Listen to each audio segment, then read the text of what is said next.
You want to start the episode talking about Elon Musk? Hey. Not especially. He gets too much attention. Oh, yeah. But I think it is pretty funny how he put himself in a $44 billion hole. Yeah, no, he's an idiot. Yeah, it's pretty funny. The only thing, like, advertisers, like, need to do is ignore him for, like, a week or, like, a fucking month, and he's completely fucked. Oh, everyone should do that. Yeah. Because he put Tesla, like he leveraged his Tesla stock on the line. So, you know, I hope he goes fucking bankrupt from this. That would be fine. It'd make me so happy. Read the lines, Stevie. He tweeted a joke. It was like, what do you call someone who's a master at baiting? And it was the dumbest tweet ever, and then he deleted it. Ah, shit. It was funny. What an idiot. The punchline is him deleting it. Yeah, that is a fucking great. What a little baby. Anyway, welcome back. Yeah, welcome back. Welcome back. You got what you wanted, Joe. Yeah. We talked about the Muskins. The Do Musketeers. you think he smells bad with a last name like Musk? Yeah. He can't sort smell. of makes me Do you think like he his body smells like balls? Think he just got that ball smell?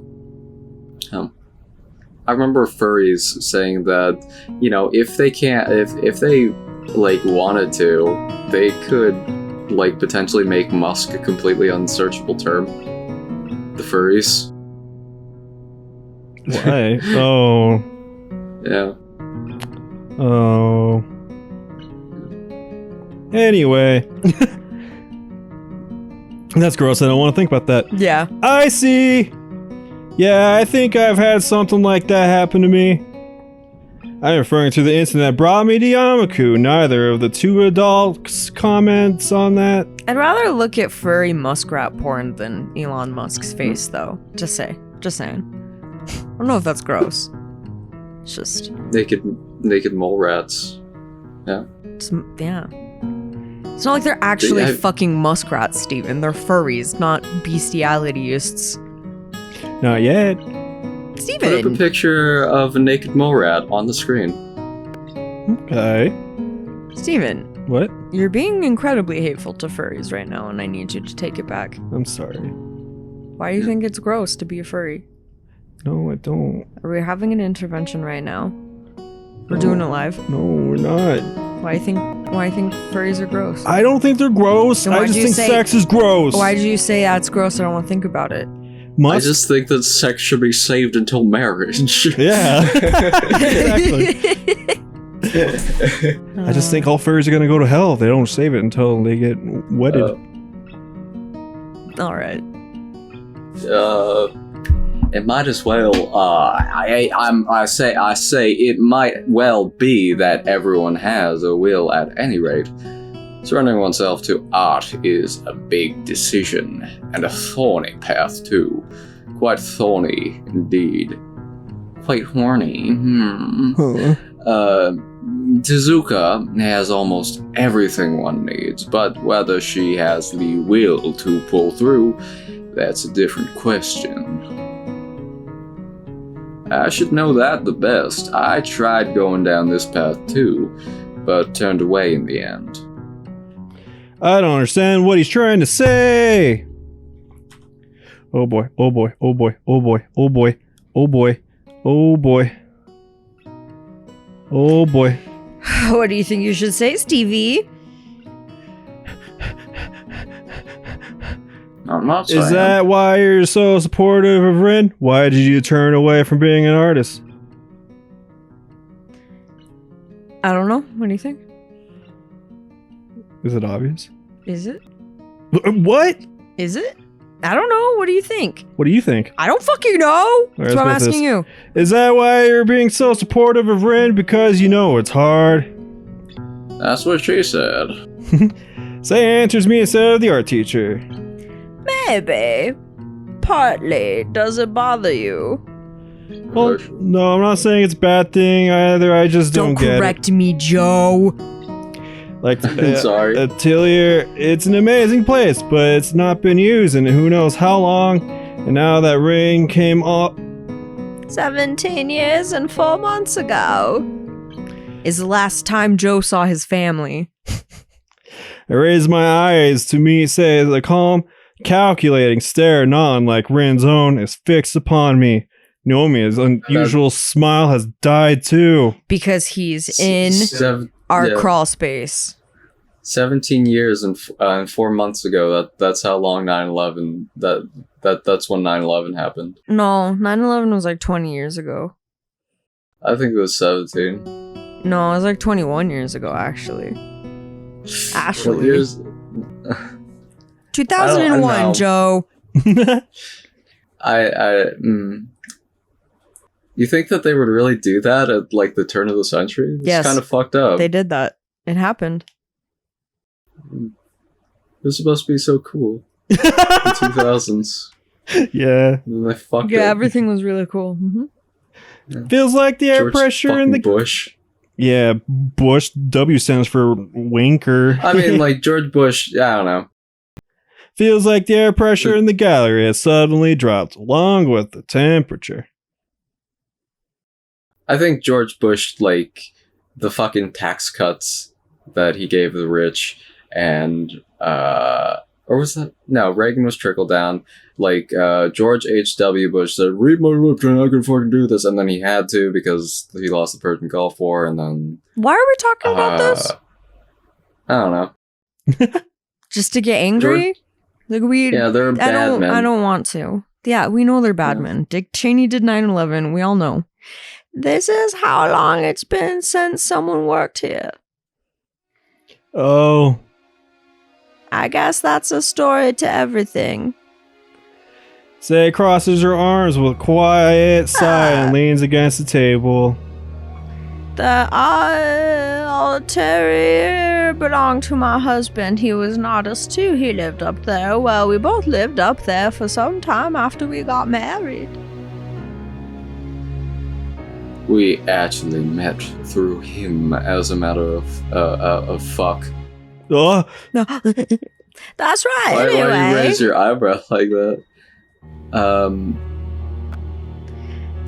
So- that's right. Anyway, That's I why read you're that calling already. Rin Kitten. That's why you're calling Rin Kitten. Oh no. what? What? What? Because she's replacing her dead husband with Rin. Oh, Ren's a teenager. That's not cool. Yeah, it's fucked up that she's doing that. Yeah. You really want to be a downer today, don't you? No. Seems like I'm you just want to talk about gaslighting. I'm just everything bad. gaslighting. 9/11, how all of our presidents are badmans, fucking pedophilia. Joe's feeling it today. We were young and foolish, or at least I was. We were studying art at the same school. Art history for me, painting for him, and as he just said, this was about the time I met your teacher. Young, dumb, and full of cum. Young, dumb, and full of cum is what we like to say. Anyway, I fell madly in love with this person, or maybe with his art, or maybe with his dick. I'm not sure. He was It was the 70s. brilliant and huge. His genius just shone so brightly whenever he put a brush to the canvas and his penis to my butt. Her voice takes on an almost reverent sort of tone as she reminisces about her husband. Look at her hands and knows that she's not wearing a wedding band, and on top of that, she keeps speaking in the past tense. See, I read her name as C for some reason, and like, oh god, my brain is so, like, dyslexia is hard. I think I have it, because he really was the kind of artist who would make history books, one with a direct line to God. To God! On God, dude. That's what I thought anyway. Silly, isn't it? Isn't it? I think we all knew that he was something else back then. Even the teachers. The genius. That genius. Well, I'd say it consumed him. Everything, absolutely everything was second to art. Be it social life, getting a job, or even me, just wasn't as important. It seems that artists can't look at their own work just as a job, you know. It's something more fundamental to them. It was hard to live with a person like that. Hard to be married to a person like that.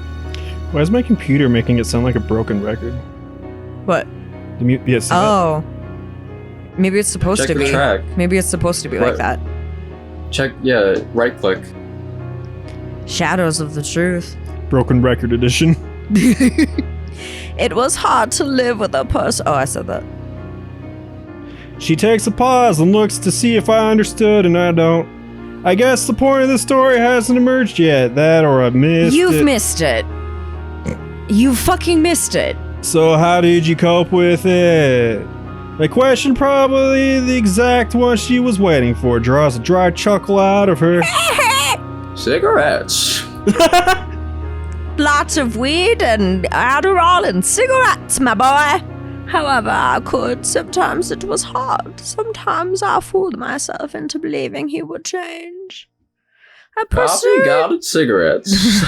I pursued my own things too, so it was easy just to let him be. It's not like you can stop an artist from painting if he wants to paint. Plus, being with an artist is fascinating. I can't say I hated it. Art schools are full of all sorts of posers and pretentious schmucks. I can't believe the word posers was used. That's fun. But true artists are lovely people in general. Oh, she was counterculture. She's still counterculture. I just read, like, oh god, I don't think like I've heard the word posers used like seriously since high school when I was an emo kid, and it's wonderful. She's such a fucking poser. I think that's why your teacher has taken such a shine to our little kitten, Rin. She really has the makings of an artist, and a good one at that. And that's why she'll never love you, Hisao. That's the point of the story, Hisao. She'll never love you the way she loves painting, Hisao. She wants to paint. She must paint, Hisao. Quite so. Yeah. That's it. It's just about finding her own way now. Maybe that's why I wanted to give her the chance. If she goes to an art school, it'll be good for her. And you should not follow, because she'll never love you, Hisao. Artistic expression is about finding one's own place, to be your own limits, and then working with that to expand them, to break them, whatever works best. But you have to know the limits of what you can do. Anyway, long story short, my husband was a person without these kinds of limits and a unique individual. But a human being can't endure a thing like that. He died young. So young. He was 12. Just kidding. Oh no! No, she is a pedophile. I'm just kidding. After he was gone, I couldn't stand the arteria anymore and tried to forget it. That kind of thing happens. You could say that his flame was bright but brief. Oh, like a star. You know, they kind of just dropped all this shit on this 18-year-old boy. He needs to get in touch with the real world. Joe. I almost called you Hisao. Yeah. Here's your daily dose of fucking real, Hisao. I think at the age of 13, we need to slowly start dropping reality on kids. But slowly, not too much at once. But, every couple of months be like, this is real, Just so they start to understand, because being fucking shit is hard. Life's hard. Her story comes to an abrupt end, but it doesn't seem like she's going to go any further. Nomiya toys with the invitation cards lying on the table as if doing something just for the sake of doing it. But what if Rin is like your husband too? What if she's a person who has unlimited potential? Say's hand twitches, and I see once more that sad look welling up in her eyes. It's the look she gets when she watches Rin. Rin probably reminds her of her dead ex-husband. The look by which she remembers her husband. I doubt it. Say stands up and digs in the pocket of her jacket for a cigarette and a lighter. Do you want to join me? I know you smoked a whole pack earlier. Going out for a smoke. Nope. Wordlessly, Nomi and I decided to follow her after a moment. It's already dark outside, and they're all on the ground like it's spitting again. Yeah, and then like she's giving you cigarettes this time, and Nomi's like, "Wow, you're pretty fucking cool, Hasao." Hasao, I may have been too rough with you earlier. She will never love you, but I do. Oh no. Dirty dark outside. Say is standing here with her back to us, taking sharp occasional drags on her cigarette. Its weak amber glow illuminates her face, framing her sharp jawline. They're both like fucking with you. They're like, "You're gonna smoke this entire pack, Hasao. Come on, pussy, do it." And then like he puts like 5 cigarettes in your mouth, and then he lights all of them. Maybe it's best to call it a night. I can give you give you a lift back to school if you want, Nakai. You're not going anywhere. How do I say that? Shinichi? Shinichi, I need a drink. We're going to the place at the corner. The 70-30 quarter? Yes. The teacher looks at the old lady and then shrugs at me it's no problem, I'll just catch the bus. I'm headed upstairs to see if Rin will come back to school with me anyway. I think she's been staying overnight here too often lately. So. Say locks the front door of the gallery and links arms with the old art teacher. I feel strange looking at them. I wonder what it feels like to have friends who've been with you for decades or for most of your life. I can't imagine it. It's pretty nice. The two of them start making their way down the street towards the bar on the corner. So I quickly head upstairs to the atelier door, ready to go what I originally came here for. Climb upstairs. I would be such a cool fucking old man. Hope so. I want to be a cool old man too. Yeah. I mean, unless like 50 years pass and then like suddenly everything that I knew becomes cringe, you know? Yeah. You like Weezer, Grandpa? That's so fucking cool. Grandpa, you like stop. Weezer. I thought Weezer was supposed to become beloved after 50 years. They're still making fun of me. Grandpa, how did you have Mom when you're clearly a Weezer fan and they're all virgins? Grandpa. Grandpa,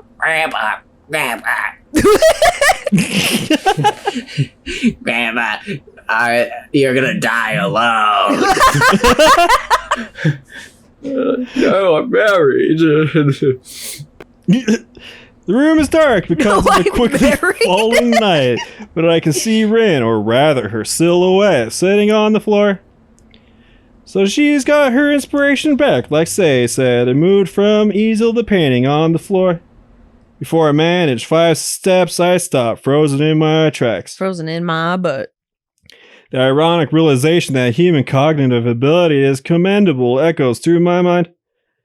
From a mere movement of her shadow, it took me a fraction of a second to realize something is awry, process what I'm seeing, formulate the answer, and blush all the way up to the tip of my ears. Rin is sitting on the floor with her legs under her. She moves in rhythmically motions back and forth, slowly grinding herself against herself. Her breathing is so heavy it's almost visible in the dim light. It's the heavy painting of one who doesn't have the option of breathing gracefully. Her hips, mere shadows against dim light shining on her from above her, swinging circular over and over again. She masturbating? Yeah, is she fapping, dude? She hasn't noticed me, or so engrossed she is in her activity. The deadlock stalls us up before I get a chance to think of what to do next. Smells like summer sausage. That's the No, no. Something in the atmosphere of the room changes. A little thing, not consciously noticeable, but it changes. Perhaps a timid current from the open door or a minute change in air pressure, the sound of my breathing, even though I notice that I haven't taken a breath for many, many hours, the aura of my presence. That something catches Rin's senses. She stops moving, freezing, and slowly turns to the door. I imagine, not see, the horror on her face like a fawn's eyes staring at a hunter. I wonder if Rin can see my expression, but at least she doesn't have the strength or the spirit to look straight into my eyes. So she droops her chin against her chest, letting her mess of hair hide her face from me even further. I feel like I should I feel like I should either walk out or walk to her. I can't do either. I told you to stay away. Her words are defeated, painful, as if she was suffering. Rin doesn't have anything other than her shirt on. I can see the little white wisps of twilight against the pale skin of her thighs, but there is no way. She's painting with her cum? Oh. There is no way I can back off anymore. I lost that chance, so I do the next best thing. Dance. I quickly avert my gaze, even though Rin doesn't see what I'm looking at. I'm sorry, I didn't think. It's not like that. Voice is raspy, shivering from held back tears or something else. She's shaking, looking like she's physically in pain from all the masturbating. It's not like that. I had no idea what it really means to change, but I know now you have no idea what I have had to do and all of the things that pass through. And I think I forget I really don't. They just build up inside and grow and grow and grow until they flow out like a flow of everything that has ever been wrong. I can't take it. I can't think of the things I want because there's only so many things I can think of. 4, 6, 7 doesn't matter. It's never enough. I have to let this out. I have to destroy, forget it, and nothing else. Rin is mumbling her words into the air more than talking to me. It is the rambling, ranting, raving speech of a lunatic, even and steady in tone, but taking the form of a never-ending stream of words almost simultaneously spawning from between her lips. Feels like she forgot it is me who is present, or that someone actually is present. Maybe she vaguely recognizes that what is real and what is not.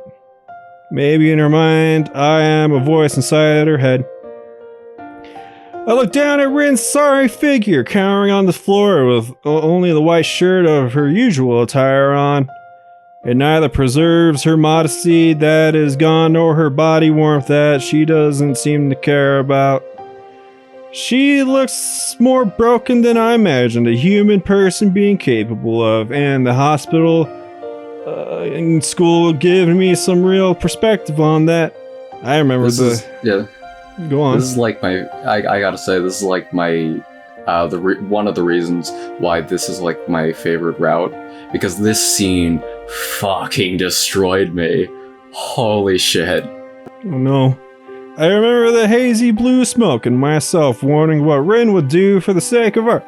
The realization that Rin really is always serious hits me with its entire weight. She really and truly would destroy herself if her art required it. Thought she was so silly with her strange ways, talking about personal change as if it was something sudden and concrete, like waking up. I had no idea. This is her laid bare in front of my eyes in all possible meanings of the word. Complete isolation here in the top floor of this building, in this room, in her mind. Day after day working on her paintings with no heed paid to anything else. Breaking herself to reach that which she wishes to reach. This obscene act that she does for reasons I'm not sure herself understands. Why does she have to do this? I'm trying to connect the pieces, but I don't understand. I feel sad and scared and excited, disgusted and worried, and a number of emotions I can't remember the name of now, but I feel conflicted. I should go, I'm sorry. Doesn't matter. My voice is dry and quiet like sandpaper coming out of my throat. Really am sorry. Sorry for seeing this. I don't want to see Rin like this. All I can see is her sadness, her stress and despair. Is this what a limit means? How could Sei Nomiya let Rin go this far? Or is it me who is to blame? Surprise hug. I almost walk out right there, but at the last moment I turn around, steel myself, and walk to Rin to crouch down behind her and lightly touch her forehead. She doesn't resist or react. Can't leave her like this, she's not well. She feels like she has a fever, freezing cold and burning hot at the same time. I wonder if she got sick from staying out all night with me back then. It seems she's prone to getting ill. There's a blanket on the couch, but I wrap my arms around Rin instead of fetching it. She does not resist my clumsy hug, only slumps her head lower, deepening the shadow it was hiding her face from me. What are you doing? Just hugging you, silly. I am not embracing her out of love, nor out of forgiveness, is she sorry? I just want to hug her. For a moment. It's like, you catch her masquerading and you're like, without me, teehee. For a moment, the only sound in this room is her heavy breathing. It smells like summer sausage. My body warmth shared between two people is barely enough, but painfully slowly, it spreads from me to her. Small warmth returning to Rin makes me more conscious of her body against mine. Even in the darkness, I can feel the fleeting scent of Rin's hair, the sweat of her skin and dried paint stuck on her shirt. Feel the hardness of her bones and the softness of her flesh. Her heart beats echoing mine, out of rhythm just like always. The hot blood rushing inside of me reminds me why I said what I said back then, why I came here after that. Why I am here tonight again. Why I am hugging her now to keep her safe against the cold and the sadness. Rin has really grown on me inside my heart, and claiming a small part of it as her own without even particularly trying. Rin. Even if she wanted to push me away, I can't help this feeling. Are you alright, Rin? I'm not. I think I broke. I painted some really good things. Incredible. But it hurt me. I can't handle this. Her voice cuts out as there are no more words for her to say. It's not an angry voice nor sad voice. It is a lifeless voice. I pet her head and shoulders, the physical equivalent of saying there. It's not like I could reassure her with the sweet nothings that people are supposed to say in this kind of situation. I'm not sure if she would even listen or be assured. She didn't react much to my embrace either, as if she didn't care. Maybe she doesn't. At least she doesn't care. She looks at her. There are no facades, no attempts to explain herself, no faux happiness. Rin is honest. Is how? What is it? You're my friend, right? Right. Will you do me a favor? I can't fix this, but I'm not finished yet. Her dry voice is a mere whisper, but the strength her last is in it, delivering her meaning much more clearly than her words. I can feel Rin's heart beating against my chest like a scared little birdie bird. Her entire body is shivering from her fever, from her fear, from her despair. My brain is fast becoming overloaded with the myriad of thoughts this encounter spawned, but I have to push them all aside. I snuggle my nose against her earlobe, which is soft and cold, and her hair, which smells good and tickles me. Haha, alright, I'll do it. I whisper in her ear reassuringly, trying to make her calm down. Works at least halfway as Rin closes her eyes and leans against me as if searching comfort from my warmth. But this is not something that friends should do. We can't be friends anymore? It's fine, don't worry about it, just relax. No, even though I said that, I'm on the verge of breaking myself. If I wasn't so nervous, I would laugh at my own nervousness. She wants to be comforted, and I want to comfort her. But in this way, I move my hand lower, touching the naked skin of her stomach, caressing Rin with my hand. Her muscles contract timidly, baiting my touch, but soon they find their trust in me and relax. So you gotta rub her off? Give her a nice good cum? Yeah, she's never commented before. Ever in her life. Yeah, look at that. You're gonna rub her quitty till it's gone. Oh, her pussy was crying. Aww. No. There was one warm place left in her after all, emitting heat that gets even warmer as I move my hand lower. Touch her carefully from down there, feeling the place where lines of her thighs converge. I feel a lot of paintbrushes. Yeah! Yeah, what was she fucking masturbating with her heel of her foot? I think she was just trying to rub on herself. Oh, like her leg? The heel of her foot? Yeah. Feels burning and swollen, soft and smooth. Can we pause real quick? I have to pee and look at something. Look at what? She's gonna go look at porn and rub one out. We all know the truth, boys. Ain't that right, Joe? Yeah. You ready to hear how I'm gonna jack off Rin? Rin opens under my touch, inviting my fingers to touch her more. Rin gasps at the contact of my hand, and her voice is not of pain nor of surprise. I realize I've been holding my breath and let it go in a long stream of air out of my nostrils and into her hair. Don't tickle me. Hee. Sorry. So, this is just two dudes. This is what you and Lainey had to do. What? Yeah, now it's our turn to have our sweet, sexy talk. Yeah, now you guys Yeah. have to make love in front of me. It's gonna be great. Well, LaineyGetsCucked.com. Yay! yeah. Tell us how you feel after this, Lainey. Don't stop either. Sorry. Steven doesn't really try to go for like making it in the moment. He still just does that dumbass voice. Yeah. So it makes it a little easier. I don't really know what I'm doing. I'm just faking it, babe. I'm giving my performance of a lifetime here, though. Yeah. Joe's gonna start half jacking off so he can get the breathiness. That's what I've been doing. Ah! It's okay. I don't know what I'm doing either. I answer her, moving my fingers up and down and in and out and touching her from everywhere, first slowly then faster. I listen to the subtle signs Rin's body gives, hoping that she can guide me as I can't see what I'm doing. Her breathing gets heavier by the moment, spurred on by my exploring fingers.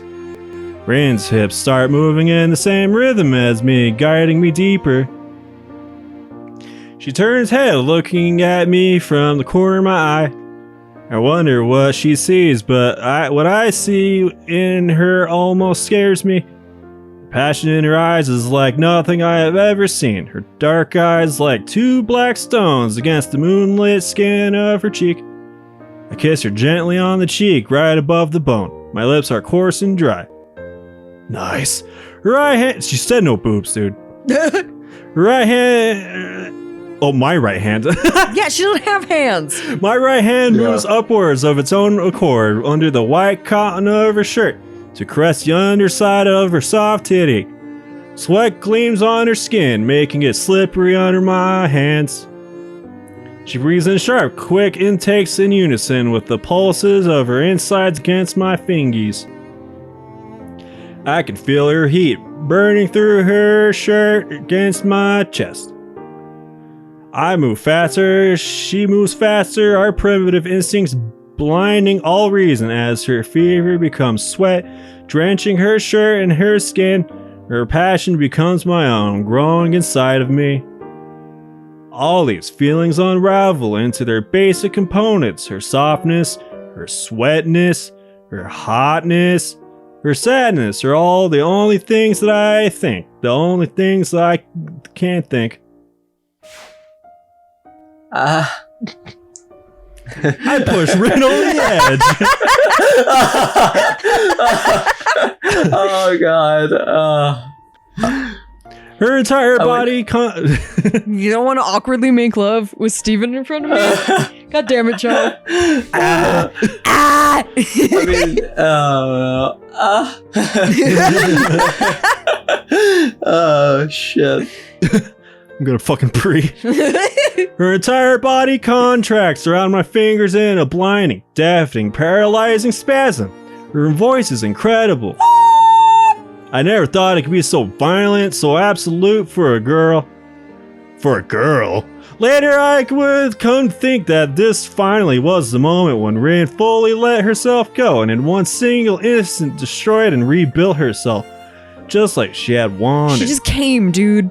That's why she's beautiful agony. Yeah. You come pretty hard for a girl.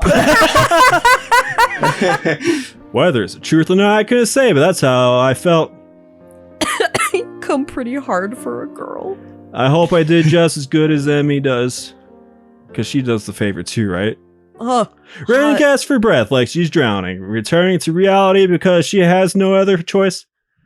Her entire she's body. Probably never. Yeah, she's probably like never had like one like that though. Like probably, and because she doesn't have arms, she's had to use her feet and like the edge of tables and shit. Yeah, rubbing yourself on the couch is not the same as with fingies. She should get a suction cup. Oh. Dingo. Her entire body is still in the throes of the slowly dying moment. Pearls of sweat are glistening on her forehead. I am feeling my own heat inside of me, but now the spur of the moment is gone and I don't know what to say to Rin, who is panting hot and ecstatic in my arms. Ride me. That's what you say. Ride me. Her shirt, wet with sweat, is glued to her back, revealing hints of her shoulder blades and waistline. She feels limp, weak, and exhausted. Pathetic. I reach out for the blanket and wrap it around her and me. Bonesaw is ready. Rin doesn't resist me. She is drained of all strength. What'll happen now? I don't know. Nothing, I suppose. You look tired. Well, I didn't actually have to voice a lot in that, did I? No. Yeah. Oh, fuck. Hassau. Hassau. Oh, fuck. She's like the most vocal. Yeah.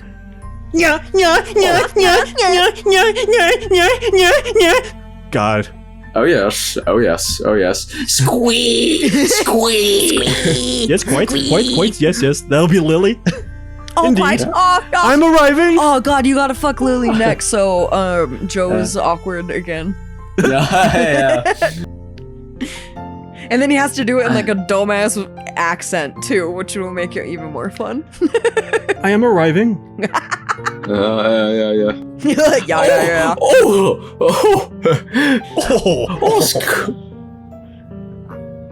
Oh, heavenly! Oh, goodness gracious!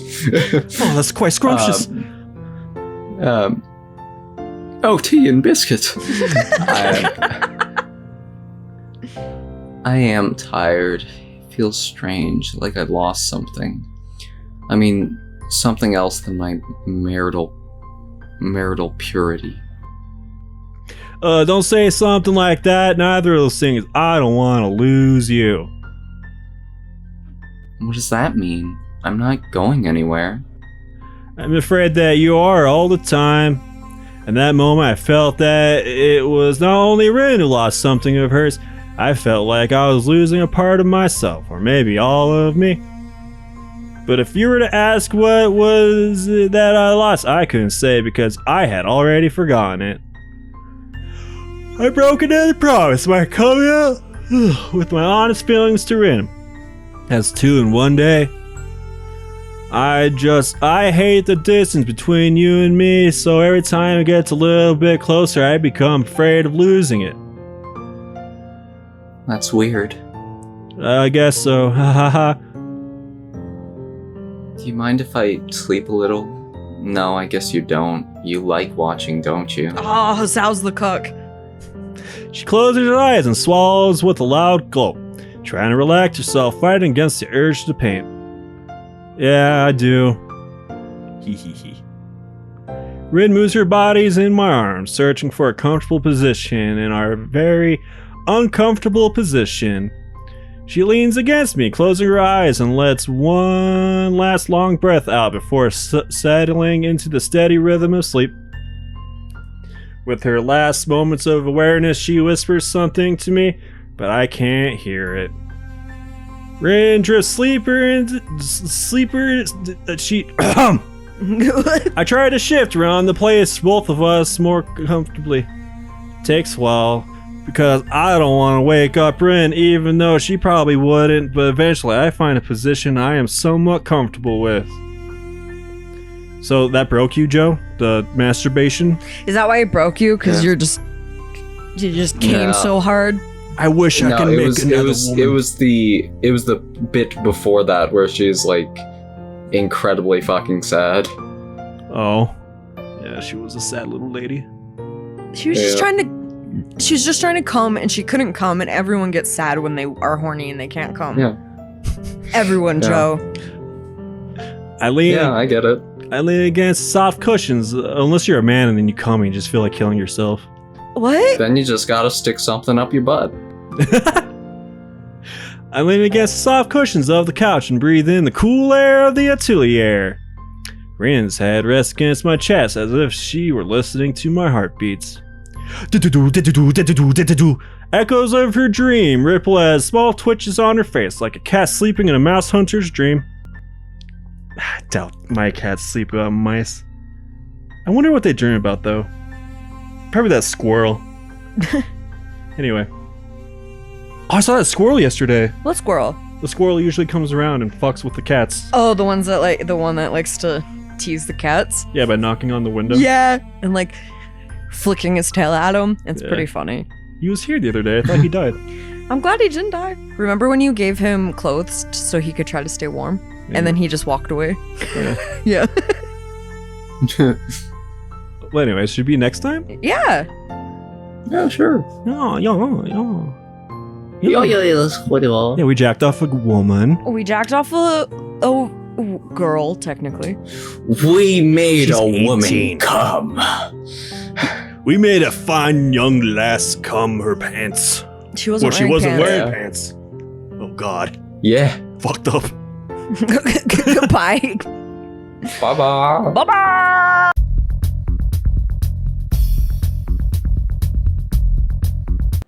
We're gonna make you come too. You're gonna like the way you come. I guarantee it.